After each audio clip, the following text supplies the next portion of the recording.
இந்த உலகத்தில் இன்றைக்கு ஆண்டவராய் இயேசு கிறிஸ்துவை இந்த உலகம் நன்றாக அறிந்து கொண்டிருக்கிறதா இல்லை அறியாமல் இருக்கிறார்கள் என்று சொல்லி பார்த்தால் இன்றைக்கும் நிறைய பேர்கள் அறியாமல் தான் இருக்கிறார்கள். என்று சொன்னால் நம்முடைய பரிசுத்த வேதாமத்தில் ஆண்டவருடைய அருள்வாக்கு இப்படியாக சொல்லப்பட்டிருக்கிறது. அன்றைக்கு கோலியாத் என்ற ஒரு மனிதனை தாவீது என்ற ஒரு மனிதன் வீழ்த்தவனாக காணப்பட்டான்.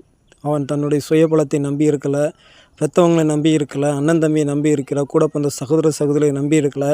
ஆனால் கர்த்தரை நம்பி மட்டுமே இருந்தான். அவர் நம்பி இருக்கின்ற போதுதான் அவனுக்கு ஆண்டவர் செய்ய வேண்டிய காரியங்களை ஆண்டவர் அவனுக்கு என்ன செய்தார்.